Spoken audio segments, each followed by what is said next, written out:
This episode is supported by FX's The Shards, a seductive drama from executive producer Ryan Murphy. Set in 1980s Los Angeles, the series follows a group of glamorous, deeply entangled high school seniors drawn to a life of wealth, beauty, parties, and excess. At its center is Brett, whose reality begins to unravel when the arrival of a new student coincides with a series of mysterious murders. FX's The Shards premieres August 5th on FX and Hulu. These long dog days of summer, we just made it through a heat wave. Mama was parched through this heat wave. I was hitting up Dunkin' every single day, and I will continue to, probably for the rest of my days, but especially this summer. Dunkin' is helping everyone stay cool this summer with its lineup of refreshers. These drinks are packed with bold, fruity flavors and served ice cold. It's amazing. Dunkin' refreshers are the perfect afternoon pick-me-up. I like to start my morning with them personally, and then sometimes I go back for a second one because I'm just feeling crazy. They come in a variety of delicious flavors, including fan favorites mango pineapple and strawberry dragon fruit. And then for a limited time, there's black cherry and there's pink pineapple. I'm going to tell you something right now, and it's a bold claim, let me tell you, but I stand behind it. Pink pineapple will change your life. It is so good. It has me feeling like I'm sitting in a pool, resort side, just living, honey. It's so yummy. Try your favorite flavor with green tea, sparkling water, lemonade, or Dunkin's all-new limeade. I haven't tried the limeade yet, but I'm going to. Usually I get my drinks made with green tea and occasionally lemonade, but I do really like the green tea. Or if you don't want to build your own, try one of Dunkin's curated refreshers like the Cherry Lime Ricky or the Ultimate Pink Daydream. The Cherry Lime Ricky, scrumptious. I could drink like 3 of these a day. They're so freaking yummy. Head to Dunkin' today and find your favorite refresher. Dunkin' refreshers contain less than 1% fruit juice. Limited time offer. Chilling crime cases are mysterious, but finding coverage shouldn't be. With the State Farm Personal Price Plan, you have options and can personalize your plan to help create an affordable price so you can get back to cracking all of life's bigger cases. Talk to a State Farm agent today to learn how you can choose to bundle and save with the Personal Price Plan. Like a good neighbor, State Farm is there. Head to statefarm.com to get a quote. Prices are based on rating plans that vary by state. Coverage options are selected by the customer. Availability, amount of discounts and savings, and eligibility vary by state. Hey, weirdos. I'm Elena. I'm Ash. And this is Morbid.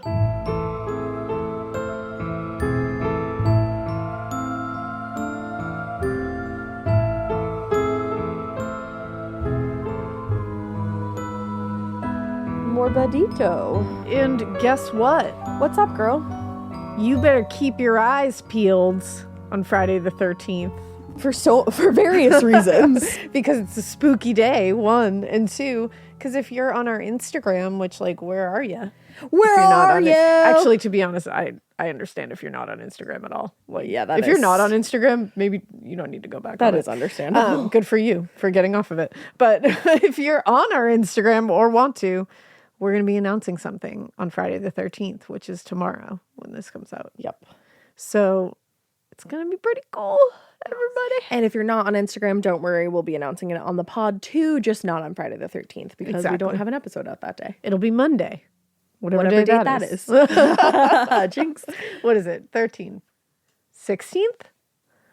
Yep. Monday the 16th, we will announce it on the pod. So, you're going to hear it. Yaddy. You're going to hear it. You're going to see it. You're going to feel it. You're going to sense it. All the things. Yeah. So it's going to be awesome. It's going to be fucking ready. Awesome. I'm excited for this announcement. I am very excited for it as well. Can we put trumpets when we announce on the pod yaddy? Announcement. Just put that. That's what we'll do. Perfect. You said, I won't be doing that. He's just staring at us like, are you two all right? Has something gone awry? We're kind of silly today. I'm not sure why. Is it Friday? Oh, it's because we have a new setup in this room. Well, almost. Well, it's definitely new. We're working on it. Yeah. Everything is everywhere right now, and maybe that's why our energy is so cray-cray. Yeah, we're moving everything around in the room. That stack over there, there's just a stack of bins with a bag on top of it and half a couch. I'm like, Damn, that's precarious as fuck. We're just, you know. Do we have workers insurance? I think we do. I don't know. Oh, Who man. knows? Mike, Who you can don't be let sure? that fall on your head. It's gonna be great. All right, once are we it's done. back to talk about shark attacks? We are, and this second one Is it gnarly? somehow gets even more wild. Okay. Like, There's already been 2 shark attacks, so Yeah. I'm not sure how you outdo that. I can definitely you do, outdo I it. guess. I can outdo it. So, I believe in you. I'm not saying I don't. I said last time that we were going to be moving on to a crick. Oh yeah, a crick. A shark is in a crick. Isn't a crick a pretty Yeah. shallow body of... Yeah. Wait, is it the same shark? Yeah. No. Yeah. No. I think it is. What even is a crick at the end of the day? It's like a shallow body of water. But does it connect to the ocean? Well, obviously. No. No, It doesn't. no the shark. The shark Ubered real quick into the nearest crick. I worked that out on my own, okay? Get out of here. This bitch has been making fun of me today. I think you have been making I've been fun of making me. fun of you too. Actually, I have been making fun of you too, but look you at look at her trying to round up the listeners right now against. I'm against not. I am one of absolutely us. not. I'm absolutely not. You're like, she's been making fun of me. She's hurting my feelings. I made fun of you for a tiny minute today. It wasn't that much. What was I going to Google? What is a crick? What is it? Leave me alone. What is a crick? Can I say something? When people What? say, leave me alone, I fucking hate that. Yeah, I mean, I don't like It's that. never like a good thing when someone says Leave me that. alone. It just has that energy. Leave me alone. No. Anyways. I don't really come across people saying that often. I was gonna say, do you hear that in your everyday life? Yeah. It just says a stream, brook, or minor tributary of water. Yeah. So, which like a minor tributary that tells you how little it is. Yeah. And like a stream or a brook, An crick. inlet. Yeah, this is little. A similar word is fjord. A fjord. I love I love a fjord. I love the word fjord. I love the Conan song that he sings about fjords. Well, this one is called the Matawan Creek attacks. Okay. So now, you know, remember they had kind of like gone into high gear after all those last attacks. They had, you know, people were patrolling, Yes. trying to stay out of the water. Now, with the shark problem seemingly under control for a minute, Quote, unquote. at least, visitors to the Jersey Shore flocked to the beaches in record numbers, all eager to get in the water and enjoy the summer. And for those who were still not entirely comfortable getting back into the ocean, there were plenty of local rivers and cricks. Where the chances of an encounter with a shark were like non-existent, right? Right? Mm-hmm. Yeah, you're finding a creek, right? Should be. I Yeah, thought so. you should be. I've never been in a crick. Now, in Matawan, New Jersey, a small village about 30 miles from Spring Lake, the tourism industry was much smaller, and so was their capacity to serve like a lot of people. But the village was happy for the business, and the visitors were happy for the opportunity to finally get into a body of water without a fear of a shark attack. Right. In fact, there are only a handful of sharks that can travel between saltwater and freshwater, and only one of them, the bull shark, Yes. is large enough and suitably aggressive enough to attack and kill a human. They're like some of the most aggressive. They're gnarly. I remember They're learning very about gnarly. them on Shark Week. On Shark Week. Shark. That being said, other sharks, including the great white shark, can pass between freshwater and saltwater temporarily. Oh. But they can't linger very long without being significantly harmed. It's not good for them. I didn't even know that they could temporarily do that. Yeah, they can do that. But because of this, the bathers and residents in Matawan had every reason to believe that they were safe that summer where they were. Mm-hmm. Even now, so many years later, it's really not well understood how this shark came to find itself in the waters of Matawan Creek that year. Because this is literally a great white. Like, what Yeah. the fuck? The most How did it even fit in the crick? That's the thing. The most likely theory is that it had been exploring the coast and followed an inlet into the creek, like accidentally. I literally just said inlet. Yeah. But once it got into the 8-foot body of water, 8 feet. Guys, that's just like a pool. Yeah. It became confused and couldn't find its way back out. That's actually really sad. It is sad. That's the thing. This is sad. Of It course, is. people are dying here. It's That's horrific. also sad. There's sadness on both sides, but this is an animal. It doesn't have like this animal is not killing people because it's like, fuck you. Right. I'm going to eat you It's because just I'm desperate. mad. It's desperate, hungry, scared, and like flipping out. Like just doesn't know where it is, where it's supposed to go, doesn't have its family, doesn't have anything. Out. It's crashing. I have to say it. This great white is crashing out. One could say that this great white had the most massive crash out. And it's valid. This shark did have a crash out.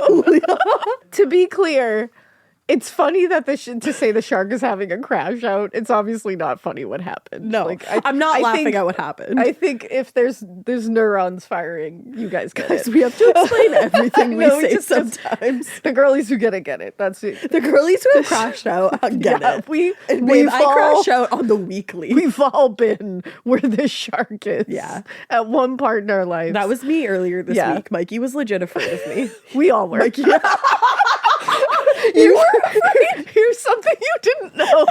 Mikey just ripped off his headphones. Can confirm. I don't even know what was wrong with me. I think it was the lunar eclipse. She was scary. I think at one point I was like, I'm gonna kill you all. No, you literally said that at one point, and then we were all just like, "No," you said, "I'm not." You said, "I'm gonna kill everybody," and we were like, "Not us, though, right?" And you literally go, "I said everybody," and we were all like, I don't feel safe here. "We're not marked safe." I don't know. I was pissed. So see, Anyways, but You I get get it. it. Yeah, I was probably hungry. we've all been there. Yeah.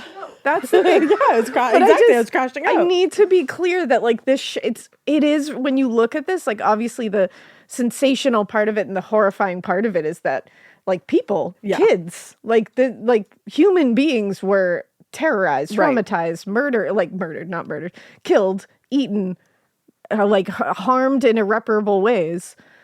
But also you have to look at it on the other side that like this animal, it's really sad what happened. Yeah. That like it was so turned around. yeah, it made me really sad. It does make me really sad. Because I don't think there's malicious intent on this animal's No. part. I think it was literal desperation and just evolution. That's just what it is.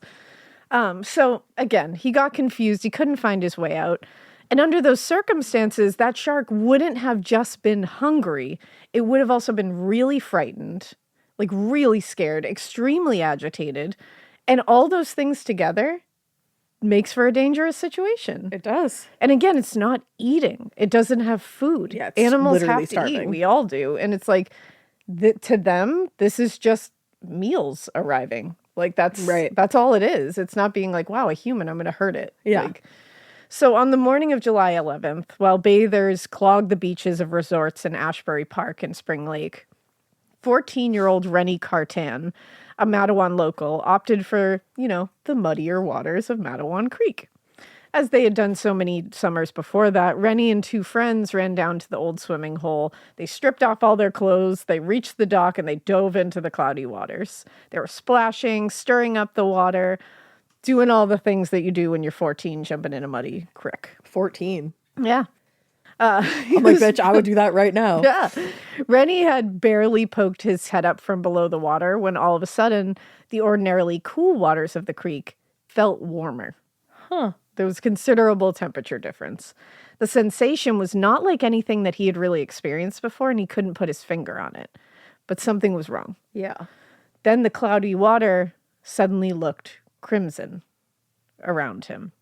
And suddenly, Rennie's nervous system went into overdrive, sending waves of burning pain through his torso. Oh, So he didn't even feel the initial bite. That's what That's happens. actually crazy. And that's what they talk about, that like painless torture. Mm-hmm. That it's like you don't feel that initial bite the way that you think you probably would feel. And that's the thing that's so fascinating here, Yeah. like with these specific episodes, is like I said it when I came into work this morning. I couldn't stop thinking about Yeah. that heartbeat thing from part 1. No. How they hear your heartbeat and they're just designed to feel that way. It's also insane that our human bodies take such good care of Yeah. us that when a shark rips through your fucking torso, you are designed not to feel it yeah, initially. to go into shock. Right. Like it's nuts. Even when you break a bone sometimes, like when I broke my pelvis, I don't remember what that felt like. Yeah. And And like your body was like, nah, you don't need to feel this. I knew it was bad and like I literally couldn't move, but I didn't it didn't hurt. Yeah. Like it's a very weird sensation. Yeah. It's so,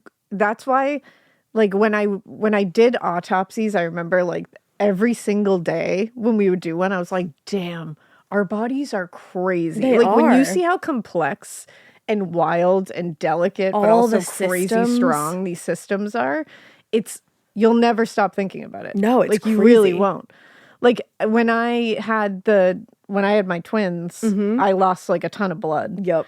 And I went in, like my body was basically just shutting went into down. shock. So my kidneys just shut off. Like they were just like, bye. And the See ya. doctor was explaining to us that like, oh, your brain thinks that you're dying. And so it's being like, hey, let's conserve energy so that you die slower. Like let's wild. not, So that you don't, like, die right maybe we away. can get you help before you die. Like it's just like those kind of things. You're just like, why does it know that? Like a perfectly run system. It's science, man. Truly. Science is so cool. Fucking love science. So it was only when he saw something large and dark moving in the water beneath him that Rennie started putting the pieces together, and he swam as fast as he could to shore because he wasn't being held on to right now. Okay. He scrambled out of the water in a panic. And once he's out of the water, of course, he's like, what the fuck? Like he's looking around like, are Yeah, the like, pieces where of me did I get missing? Like hit? what's going on? And that's when Rennie and the other boys could see the large scrapes and cuts across his chest. And blood was streaming down his chest and stomach, but they were huge, like lacerations. And despite his panicked state, Rennie explained that something in the water had hit him and cut him. But his friends, who hadn't seen anything below the surface, they were not sure. They were like, what do you mean something just went by and cut you? Like, Yeah. what? To them, it looked like he may have brushed up against something that was jagged, like a jagged branch or something. And his friends were like, are you just exaggerating? Like, are you messing with us? Did you get a cut? Yeah. And now you're like smearing it all over yourself. And given what happened the next day, it's more than likely that what Rennie experienced was an exploratory bump by a shark. So it just like bumped its teeth into him? Basically, it's something that a shark does to assess the size and threat level of potential prey. They don't do it with their mouth. That's an exploratory bite, but a bump is just with their skin. But their skin is so Super rough rough. and abrasive, it can cut or tear human skin. Wow. Which is why he was bleeding so much. It like bumped across him because he saw the big shape, like he saw the shark. Right. Once they determined their friend was no longer in danger, the rest of the boys jumped back into the creek. Oh, fuck. And Rennie is being like, no, like protesting, being like, you got to get back out of the water. In the end, the other boys won out and they stayed in the water while Rennie went the fuck home. Yeah. He's like, nope. Fortunately, everyone did make it out of the creek that day with all of their limbs intact. The shark just like lingering in the creek though? Yes, but in others, we're not going to be so fortunate in that creek. So the next morning, retired sea captain Thomas Cottrell set out for his usual walk along the creek. He had done this every morning for years. Yeah. And he had heard the story about Rennie's brush with some unknown sea creature the day before. And that morning he stopped and he kind of just like lingered on the edge of the creek. He's looking at the water and he's like, I just wanted to see if anything unusual was in there. There was a storm that we had talked about in part one the previous days that had kind of stirred up the sea and the water a little bit. And it was still hazy in there, but then he could see what appeared to be a large gray shape moving under the surface. And having been out to sea more times than he could count, he's a retired sea captain, he immediately recognized that shape as a shark. And he said, a big one. And This he wasn't said, how the little. fuck is it in the creek? Exactly. By his estimation, he said it looked to be about 9 or 10 feet long. Damn. And it was just swimming casually in the creek. Like it belonged in the creek. That's so sad because it was like, what the fuck am I doing here? How do I get out of here? Yeah.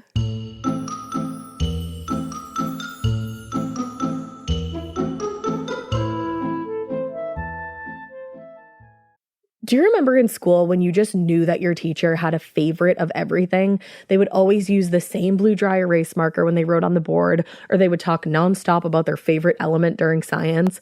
I had a teacher once that literally had a favorite brand of marker. She would only write with specific markers, and if another marker ended up in her classroom, she was TO'd. And honestly, I was probably her favorite student because at the end of the year, I got her that specific brand of marker. Let's talk about their real favorite thing though, their favorite tissue brand. Kleenex. According to Teacher List, they are the #1 facial tissue trusted by teachers. Kleenex Ultra Soft tissues are silky soft to help prevent skin irritation, and now you can take them anywhere with Kleenex Snap and Go. I absolutely love Kleenex Snap and Go. It's so perfect to have that in your car. I had a cold last week and I was just, honey, my nose was a faucet. I hate to do this to you, but it was disgusting. Drew literally came out of our garage with like 15 of the Kleenex Snap and Goes, and I put those in my glove compartment, and honey, they were easy access. It was so nice knowing that I didn't have to blow my nose into like an old wrapper that I had. Ew. So do the best thing for your kids' teachers and stock up on the ultimate classroom favorite. Maybe it'll make them their teacher's favorite student. They definitely have a favorite. Don't even get me started because, again, you know it was me. For whatever happens next, grab Kleenex. This episode is supported by FX's The Shards, a seductive drama from executive producer Ryan Murphy. Set in 1980s Los Angeles, the series follows a group of glamorous, deeply entangled high school seniors drawn to a life of wealth, beauty, parties, and excess. At its center is Brett, whose reality begins to unravel when the arrival of a new student coincides with a series of mysterious murders. FX's The Shards premieres August 5th on FX and Hulu. Chilling crime cases are mysterious, but finding coverage shouldn't be. With the State Farm Personal Price Plan, you have options and can personalize your plan to help create an affordable price so you can get back to cracking all of life's bigger cases. Talk to a State Farm agent today to learn how you can choose to bundle and save with the Personal Price Plan. Like a good neighbor, State Farm is there. Head to statefarm.com to get a quote. Prices are based on rating plans that vary by state. Coverage options are selected by the customer. Availability, amount of discounts and savings, and eligibility vary by state. Now, once the surprise had passed, Thomas turned and headed back towards town, walking as fast as he could because he wanted to beat the shark into town because it was traveling in the same direction. Oh, damn, they're just like walking. They're just having a walk together. Yeah, a walk-off. It's a walk-off. It's a walk. David Bowie showed up and said, "It's a walk-off." Now, unfortunately, when he reached the town constable, who also served as the town's barber, because it's 1916. Iconic. The normally very respected Thomas Cottrell was quickly dismissed by people, and his story about a shark in the creek, which is a crazy story. Yeah, but maybe go check. It was laughed off by all the men who had gathered around town that day. Right. After all, everyone knew sharks swam in the open ocean, and no one could think of any having ever gone into freshwater of a creek. Yeah. Much less one that was barely 8 feet deep. Despite their dismissal, Cottrell persisted and moved all around the town, telling everyone he could, warning them away from the creek. He was like, I don't give a fuck if you don't believe me. I'm letting you all know because I can't have this on my head. So that afternoon, Bill Stillwell and his sons, 16-year-old Russell and 11-year-old Lester, were hard at work at the local basket factory, which was one of Madawan's biggest employers. When the factory boss rang the bell, signaling that it was the end of the shift for the afternoon, Russell and Lester, the two boys, both made a break to the door, and they wanted to run right to the creek because it was an intense summer. It was really hot that time. Now the boys or their father, neither of them had heard, any of the warnings from Thomas that day because they were at work. Mm-hmm. And even if they had, they might have dismissed him too as like, what the fuck? Right. Now, at the center of town, Lester joined up with a group of other boys, and they all walked together down Dock Road towards the creek. They all did the same thing. They all, ripped off all their factory uniforms and just jumped into the creek.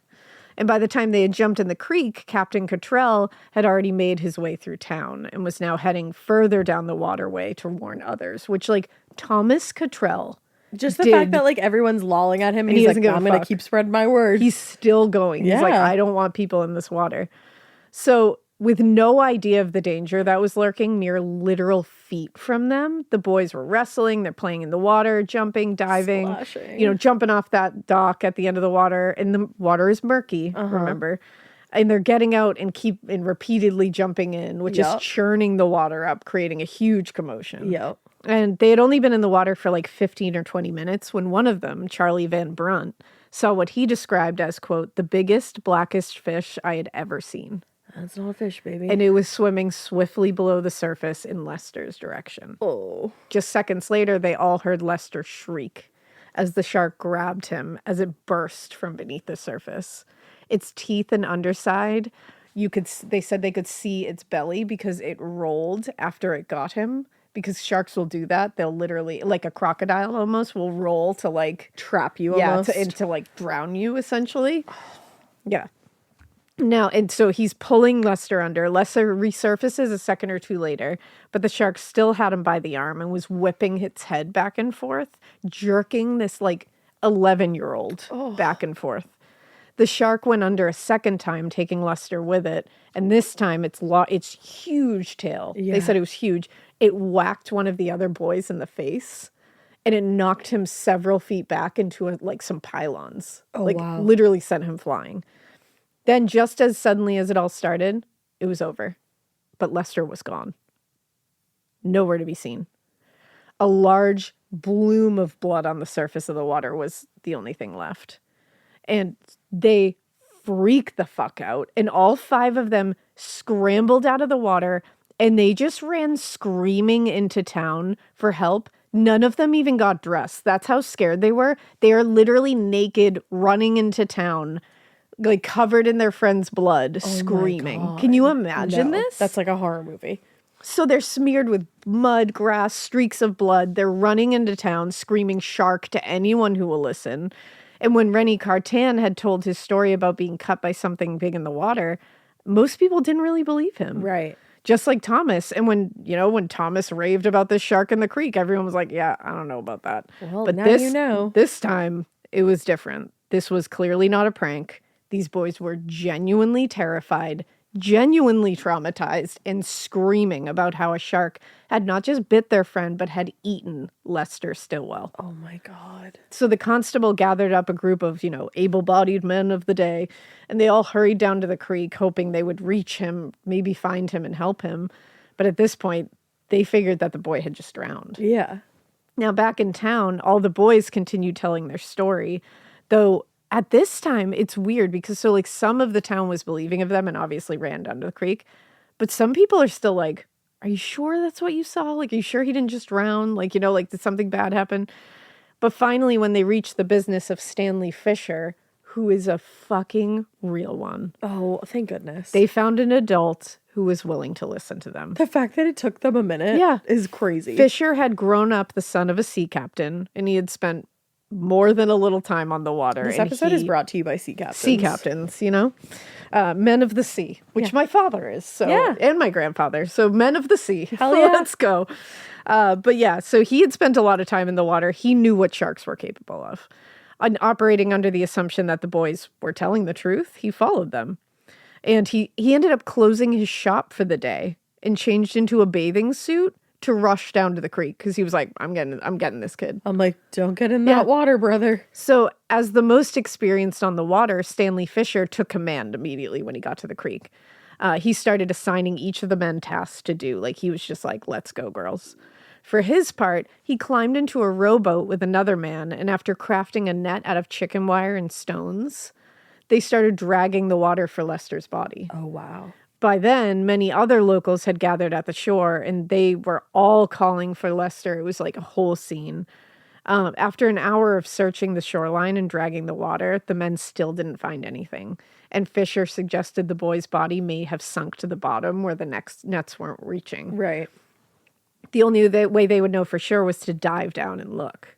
And like, why would you get in the water and do that? And, obviously it's super muddy. It's super silty in there. So it's like, you're not going to see anything. Right. But having accepted that there was no other way, Stanley Fisher and a few other men left the boats and started diving to the bottom of the creek, just trying to find Lester's body. Oh my God. Which, wow. Just of their own volition, too. Yeah. And they just wanted to bring this boy's body out of the water. Right. They didn't want to leave him.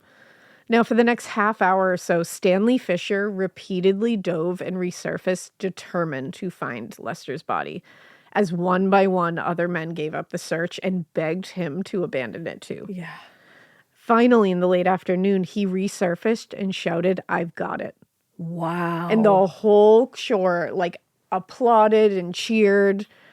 So, intending to help, 2 men rowed out to where he was, while another man, George Burlew, dove into the water and began swimming towards Stanley.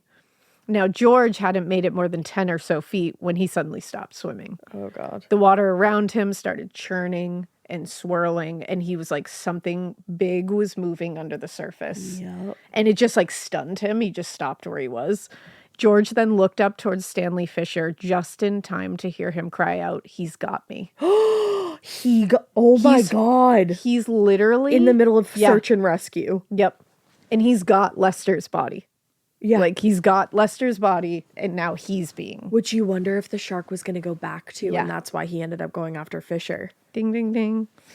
Now, though it was hard to see from their position on the shore, it looked like the shark had grabbed Stanley by the leg and was dragging him back and forth in the water as he was trying to pull himself out of its mouth. George later said, "I never saw the entire fish, but from the tremendous upheaval of the huge tail that thrashed above the water, it had to be a big one." Yeah. From the shore, everyone watched in horror as Stanley Fisher fought this large shark, beating it in the head, kicking it as hard as he could as this great white shark dragged him under at least 4 more times. Holy He shit. resurfaced 4 times. Just beating the shark. The men in the rowboat made it out to Stanley just in time to see him get dragged under a 4th time. And the sharks, they said this is when they could also see the shark's white belly again because it was rolling, trying to pull him deeper. But remember, it can't even go that deep. Right, because yeah. Yeah. Meanwhile, George was paralyzed with fear. I mean, this was his friend. Like, Yeah. Stanley's his friend. And he's just standing there staring at him being mangled by a wild animal. He said later, "I don't know how I ever even got to the shore, but I remember the awful fear that the shark was right behind me and had slated me for his next victim." Oh. When the men in the boat saw Fisher go down for the 4th time, they assumed that was it. Yeah. But to everyone's incredible surprise, Stanley managed to free himself from the shark's jaws, resurfaced a few seconds later, and he was still carrying the remains of Lester Stillwell under his arm. Holy shit. Stanley swam while holding Lester's body towards the shore, but it was clear to everyone he was clearly like exhausted and mortally wounded.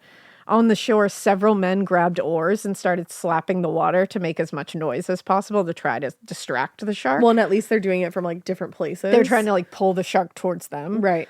To get him to the shore. He had managed to get within about 10 feet of the shore when his body was violently yanked back, causing him to cry out. This time, the shark had grabbed Lester's body, not Stanley's, and had pulled it from Stanley's grasp. And then he just disappeared with it. Because the shark fully thought, like, Yeah, he was you're like, coming "That's after mine." my thing. Yeah, and that's that's why I'm mine. fighting you. And in an incredible display of courage, He went Stanley after Fisher did not hesitate to dive back at the shark to try to get Lester's body out of its mouth. Stanley. Unfortunately, when he resurfaced a few moments later, Lester's remains were nowhere to be seen. And Stanley had to get back. I mean, thankfully, Stanley's getting onto the shore, but he didn't have Lester's body, which must have been so infuriating. And what happened to him? So much emphasis had been placed on the retrieval of Lester's body, obviously, that no one was thinking like you. And they were watching his like incredible battle with this shark. Right. That like initially no one really thought like, oh wait, we should look How at how about Stanley Stanley? is. So he's fully out of the creek. And the Matawan Journal reported that there was a crowd of 200 or 300 people present Wow. at the time. And the sight of Mr. Fisher being brought ashore was sickening, to state it mildly. In fact, it was only when Fisher attempted to climb up the embankment that he and everyone else saw that half of his thigh was missing. And when he lifted his leg to inspect it, he quietly said, "Oh my God," before falling back into the water.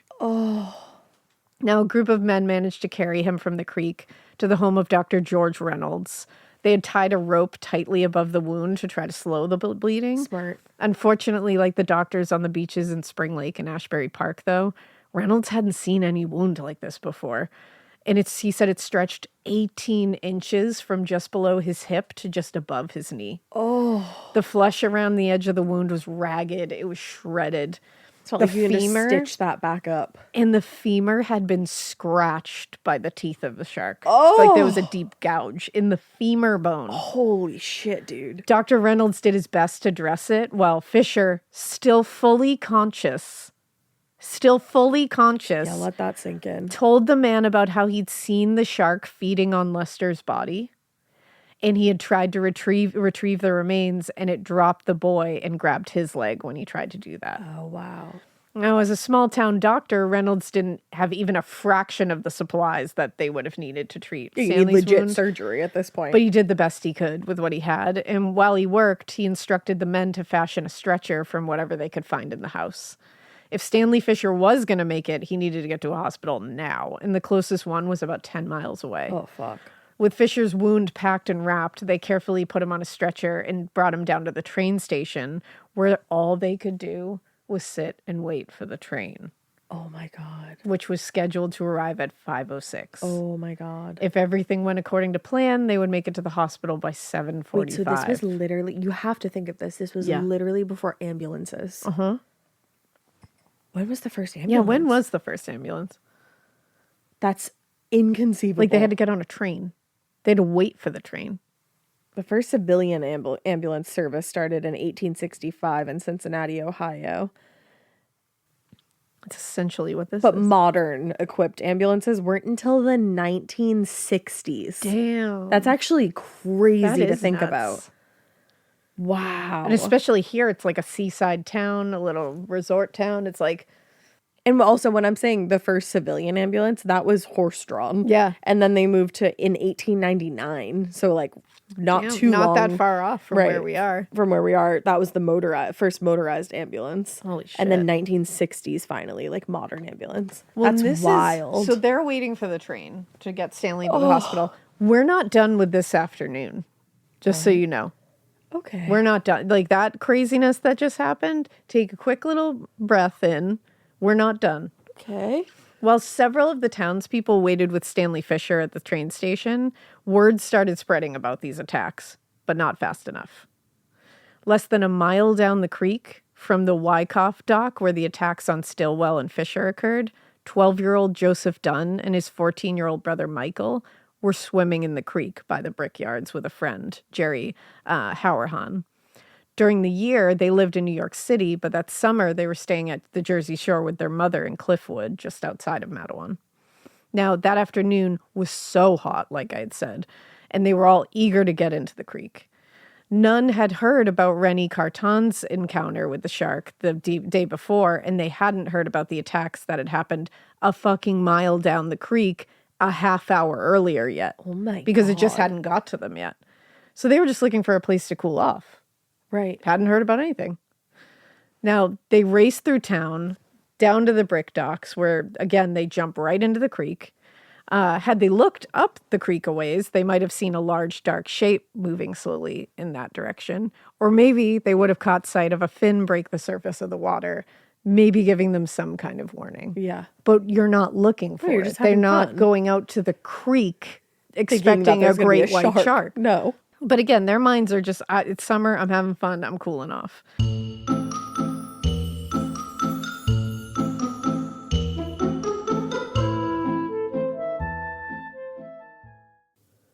You know that feeling when you come home late from work and those puppy dog eyes just pierce right through your soul? Or when you're packing for a trip and your cat refuses to leave your suitcase? Yeah, we've all been there. Pet parent guilt is real. And you know what? It's completely normal. That's exactly why Hill's Pet Nutrition exists. They understand that being a pet parent means being human, with all of our imperfections and daily juggling acts. Hill's science-led nutrition helps you give more love than humanly possible. Whether it's those long work days or trying to balance attention between multiple pets, Hill's Pet Nutrition gets it. They've created science-based nutrition that supports your pet's lifelong health so you can feel confident even when life gets hectic. Because you're only human, there's Hill's. Science does more. Ready to let go of the guilt? Find the right food at hillspet.com/podcast. That's hillspet.com/podcast. This is a paid ad by BetterHelp. I happen to be somebody that struggles with people pleasing. So a lot of times I will build things up and up and up and up and up and then kind of get to the point where I'm like, I need to let this out to this person. Even in 2026, that stigma and just stigma in general can get in the way of a lot of things, like getting support for your mental health. Maybe you've encouraged friends to consider therapy while avoiding taking that first step yourself because you're busy. You're worried about what other people might think or telling yourself that you should handle this all alone. But But therapy with BetterHelp, the world's largest online therapy platform, can be a space to slow down and talk through what's been building before it feels unmanageable. Just take a short questionnaire to identify your needs and preferences, and BetterHelp will handle the initial therapist matching work for you. Their industry-leading match rate means BetterHelp typically gets it right the first time. Feel confident knowing BetterHelp therapists work according to a strict code of conduct and are fully qualified. Don't let hesitation hold you back. Find support with BetterHelp. Sign up and get 10% off at betterhelp.com/morbid. That's BetterHelp, HELP.com/morbid. Stitch Fix. Stop shopping, get styled. A+ on the outfit, Miss Turner. You were about to slay parent-teacher conferences. Oh, these? Just the most perfect fitting jeans my stylist sent me. Oh, hello, you, who didn't set one foot in a mall and still looks amazing. Just share your size, style, and budget, and your stylist sends personalized looks right to your door. Stitch Fix. Get started today at stitchfix.com. To my stylist. This look is dedicated to you. Thank you. Thank you.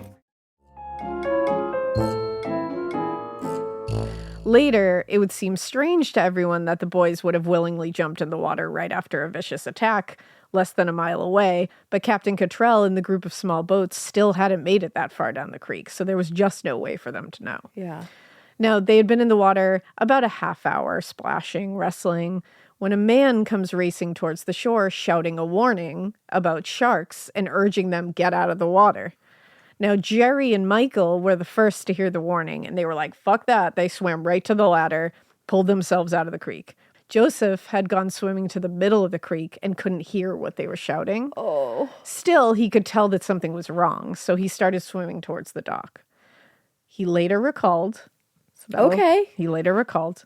I was about 10 feet from shore and looked down and saw something dark. I did not see him the first time he hit me. Then he turned around and got my leg. Oh. Now, this is a half hour. This is about an hour out of what happened down the creek, by the way. We're already on another one. Like, so listen, Sharky, you're not hungry anymore. As Joseph desperately tried to pull himself in the direction of the shore, the shark pulled in the opposite direction, determined to drag him under. Had it not been for the shallowness of the water, it's pretty likely that he would have met the same fate as Lester. But because of the shallowness, the shark was not able to move quickly and swiftly. And it struggled to turn around. Mm-hmm. That's how shallow this was. Wow. He said later, suddenly I felt a tug, like a big pair of scissors pulling at my leg and bringing me under. At that point, Joseph began screaming in terror. He said, not from pain, just terror. And he said that, honestly, the biggest thing on my mind was I'm going to be dragged underwater and drown. Yeah. He said, it seemed the fish was trying to get my whole leg inside its mouth. I thought he would kill me. I thought he was going to swallow me. Now, as luck would have it, just as Joseph was struggling with the shark, a local man named Jacob Lefferts was motoring slowly towards them in his boat. Without hesitation, this dove into the water fully clothed and started swimming towards the shark and Joseph. What? I'm like, who are all these people? Yeah, like, heroes. this is wild. From the other direction, Michael Dunn had dove back into the creek and was swimming towards his brother to help as well. Wow. That's a sibling right there. Yeah, it is. Like, damn.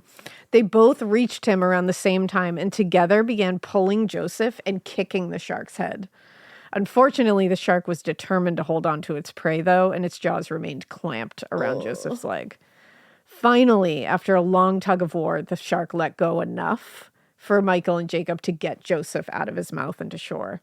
But not before the shark grabbed a hold of his leg one last time. By then, they were able to stand up in the water. And the shark was putting itself, honestly, at great risk of drowning at this point. He was literally coming onto the shore with them. Holy shit. That's how scary this is. Like, yeah, he's that's like terrifying. By that time, Captain Cottrell had arrived in his own motorboat, and after doing their best to slow the bleeding from Joseph's mangled leg, they lowered him into the boat and quickly made their way back up the creek in the direction of the hospital. Now, in the end, luck was on Joseph Dunn's side. The men managed to get the boy to St. Peter's University Hospital in New Brunswick, and he was rushed into surgery, and the surgeons did manage to save his life, but he had considerable mangling and scarring on his leg, and he had a permanent disability because of it. Oh. Now, unfortunately, that same luck was not on the side of Stanley Fisher, No. which breaks my that man. He's a hero. Gave everything.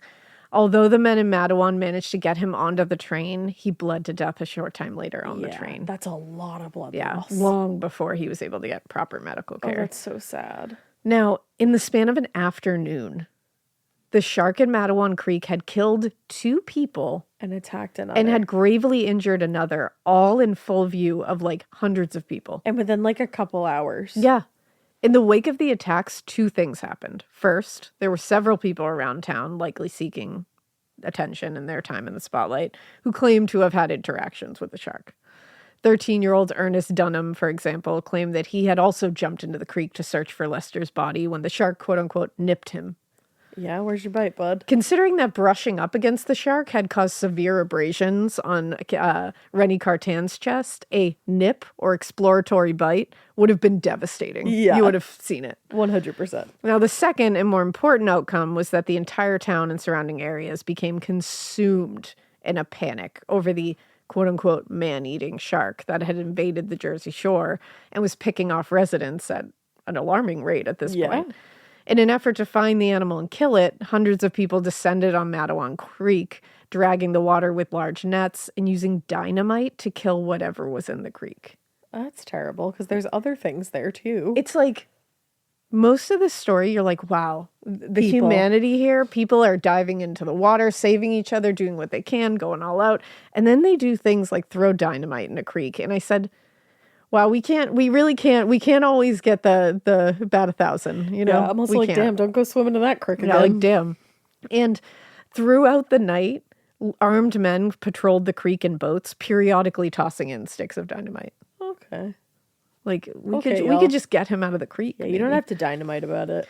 Now, at the same time, New Jersey Governor James Fielder put out a statement urging the towns along the coast to adopt the same safety measures taken in Ashbury Park. That's the other thing. I'm like, how about safety measures? Yeah, like, maybe do that. Like, you go to like the Cape now and there's a ton of signage. Yeah. Like, don't go in the water. Yeah, High shark sharks. time. Now, the state could not afford to mount a serious effort to keep the sharks away from the coast, so that would have made more sense. Fielder's statement also makes the natural assumption that the attacks were not the actions of a single shark, but simply the behavior of sharks in general. The governor said, "It is very evident from the widely scattered points at which attacks are being made that the entire coastline is being frequented by schools of sharks." Yeah. In simple terms, as far as the governor and the public were concerned, it was inconceivable that so much carnage could have been caused by one single shark. But he was They wrong. are not right. Now, by the following day, the search efforts started paying off. On the morning of July 14th, 2 local men were patrolling the banks of the creek when they saw the remains of Lester Stillwell rise to the surface. Oh, it makes me happy that at least he was found, Yeah. you know? According to the press, quote, great jagged wounds in the abdomen and breast showed where the shark's teeth had closed over the 12-year-old boy's body. The recovery of his remains renewed the efforts of locals to catch the shark, which was by then being described as somewhere between 12 and 15 feet. Within a few hours, the creek was once again packed with men in boats carrying rifles, harpoons, and dynamite. Despite how unlikely it was for a shark to have made its way into the creek in the first place, the panic in Mattawan was so much that people were starting to see sharks everywhere. According to an article in the New York Times, there was well-corroborated testimony indicating that there was at least 4 in the stream within 2 miles of where it enters Raritan Bay. And to that point, it was generally understood that sharks couldn't live in fresh water.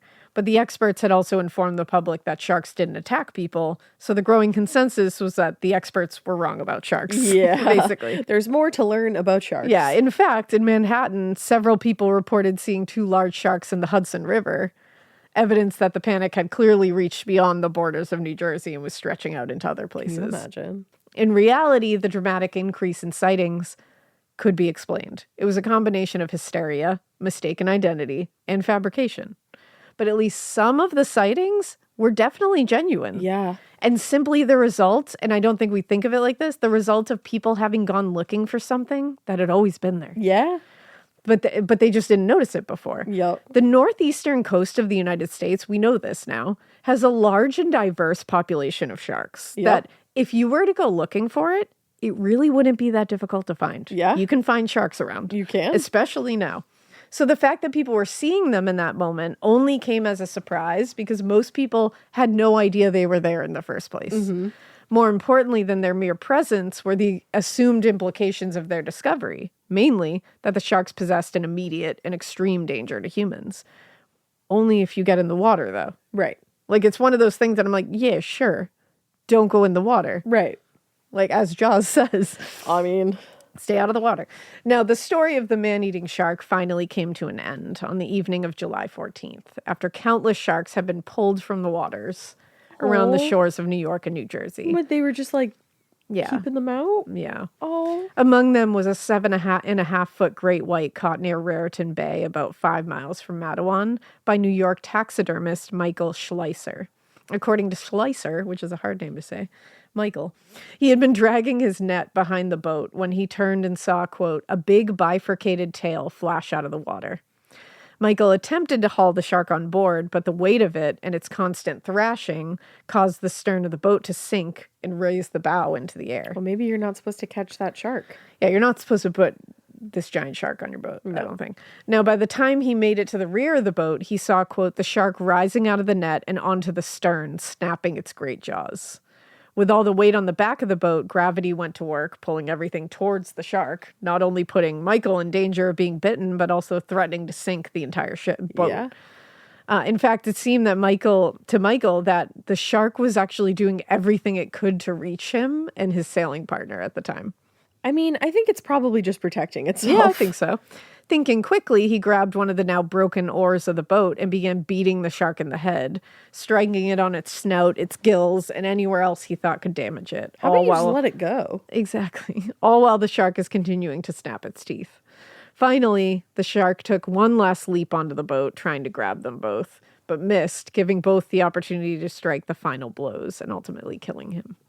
The fuck are you doing killing a shark that's in the water? Yeah, just leave alone. You're not man. supposed to be in Yeah, there if I they're just- there. That's where they live. And we don't That's even like know- somebody walking into your house and beating you over the head with Yeah, and something. it's like, just don't You go- live there. You're allowed to be there. Exactly. That's how I feel. I'm man. sorry. I It, really like- do feel it's not my the water is not my home. Like, it's That's not obviously my- tragic, and like the shark shouldn't have been in the course. creek, and like that's awful that happened.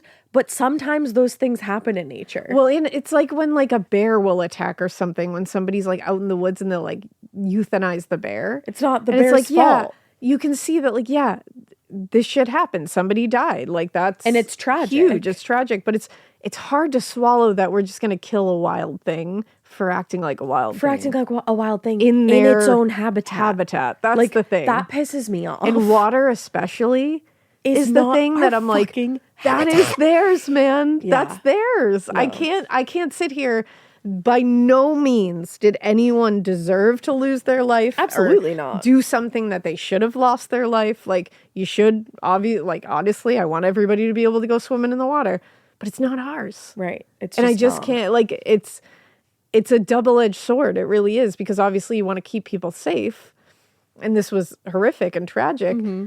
But to yank a like go looking for it and yank it onto the boat and beat the shit That's out of really it, that fucked just up. doesn't feel right to me. It's supposed to be where it is. But again, we're also in 1916. Yeah, so we didn't have we're- all the we're knowledge much we do less now. educated. We don't know enough about sharks at this time. But really sad. But from this point of view, I'm like, you guys are really being assholes. Yeah, and it's like, it's all sad. The whole thing is sad. Now, after resting and regaining their composure, they managed to push the shark and the net back into the water, righting the boat and allowing them to haul it back to the docks. When asked about this experience, he said it was, quote, the hardest fight for life I've ever had. Now, by the time, and again, I should say too, if I'm on a boat and a shark is trying to get on the boat and eat me, yeah, I'm probably going to beat it with an oar to get it out of my boat. But he was trying to catch But the it's shark, like, so that's you the wouldn't be thing. in that position. That's the thing. It's not like it just jumped on your boat If out you're of nowhere. the sharks don't just jump on boats. Yeah, like you're going to defend yourself, obviously. You're not, like, I'm not telling anyone, Right. well, accept your fate and go into its No, of mouth. course not. But, But like, like the likelihood of the shark just jumping on the jumping boat, onto the being like, boat. "I'm gonna eat you." No, It's like you pulled him onto the boat. There's plenty of food in Yeah. in where you are for the shark to eat. Now that by the time Michael and his partner had made it back to shore, many others had returned with various kinds of sharks. That makes me so sad. All convinced they'd caught the so-called man-eater. As a result, everyone seemed pretty skeptical that this New York taxidermist and amateur hunter had caught the shark that was responsible for the deaths of Van Zandt, Bruder, Stillwell, and Fisher. But when they cut the shark open and revealed the contents of its stomach, They discovered, quote, 2 bones, one 11 inches long and the other a small fragment. Really? When they were examined by the medical examiner, it was determined that, quote, the long bone appears to be the shin bone of a boy. By the time they finished the examination, they also discovered roughly 15 pounds of suspicious fleshy material that was later determined to be human remains. Oh, So this man. was the shark that had done it. Yeah. After the remains were removed from the shark's stomach and sent to a pathologist, Michael Schleicher took the shark's body back to his shop in Harlem, New York, where it was stuffed and mounted. Now, although they could never say for sure whether his shark was the one shark that was responsible for all the attacks, Right. there was evidence to support that it was. Yeah. And aside from the human remains found in its stomach, it had been caught roughly in the same area where the attacks had occurred, and it matched the descriptions of the shark Right. in the attacks. And more importantly, after he had caught the shark off of Raritan Bay, the attacks stopped. Yeah. So And there was no pretty other likely. additional sightings in Matawan Creek. Now, prior to the 1916 attacks, it was widely believed that, with a few notable exceptions, sharks were pretty shy creatures that didn't attack humans. Maybe that's why in the wake of the attacks, so many people still refused to believe it was a shark at all and insisted It was still a turtle. that it was like sea turtles or orca whales, which like valid. Mm-hmm. These stories aside, the 1916 attacks prompted experts to reconsider what they thought they knew, and they emerged with a new theory about sharks that suggested while they do generally stay not interested in humans as a source of food, like they're not out here trying to eat us, they're not hunting us. they still pose a danger, and even their curiosity can result in harm, like with Rennie. Yeah. Like even just bumping against you to see what you are, that can fuck still you hurt up. you. In the case of the Jersey Shore attacks, John Nichols, a curator of the Museum of Natural History, offered what was the most plausible explanation. He said, "It is very certain that they do not ordinarily attack bathers, but if one of them got lost his way and got out of the Gulf Stream, where he could no longer find the green turtles to which he was accustomed, he would forget about, or he would forage about, and might seek to make man his staple diet." Yeah. Although he may have been wrong about some of the specifics, his theory is more or less accurate. Yeah. At least by standards now. And having been thrown off course, this animal would have gone looking for food and not found what it's used to eating. So it's turning to mammals, of course. Right. If something's moving in the water. By the time it had found itself trapped in Matawan Creek, it was not only hungry, but it was terrified. That's And so sad. that would have explained the extremely aggressive and territorial behavior. Add to all of that the facts we now know about shark behavior, including its feeding patterns and the distress behaviors it associates with food, and all the attacks in New Jersey, suddenly have a very rational, still terrifying Still explanation. terrifying. But at least a rational explanation of he was hungry and lost. It makes And without a perfect food sense. source. Right. Like, And eating he- tiny fish is not going to do it for Well, a and giant great white shark. He's hearing the heartbeat, so he knows that it's something that he's Yeah. you He knows know, it's a mammal. like he's experienced at least something similar to. So he's like, well, this will work. Oh, But that's that- a really, really terrible case. That's through the and summer through. of blood. Wow. And it is indeed Yeah, that's a horrific summer. a horrific summer and a fascinating and very tragic case on all ends. Yeah. Yeah. Damn. All right. Well, let me find A fun fact. Here's a good animal fact for you. Oh, here we go. A group of bunnies is called a fluffle. Yeah. It's called a fluffle. Yeah, it is. A lot of people call them a herd, but parts of northern parts Canada. of northern Canada call them a fluffle. No, they are a fluffle. And that's from Good Housekeeping. yeah, they're a fluffy. Fluffle forever. A fluffy. One thing about Dolores is she bullies bunnies. Yeah, I think that's like dogs' right. It on is, this they're earth. right. We 'Cause have So do bunnies- Blanche and Sydney. Yeah, we have bunnies that live under our porch, and she will not leave them alone. I'm like, They just love a let bunny them moment, live. you That's know? a fluffle. They love it. All right, guys. Well, we hope you keep listening. And we hope you Keep it weird. But not so weird that you, like, kill a shark. I don't like Yeah. that. I understand that this was a tragic story, but you don't have to go and kill a shark. Don't go killing sharks. It's really sad. Come on. But keep it so weird that you have a fluffle. Yeah.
Stitch Fix. Stop shopping, get styled. A+ on the outfit, Miss Turner. You are about to slay parent-teacher conferences. Oh, these? Just the most perfect fitting jeans my stylist sent me. Oh, hello, you, who didn't set one foot in a mall and still looks amazing.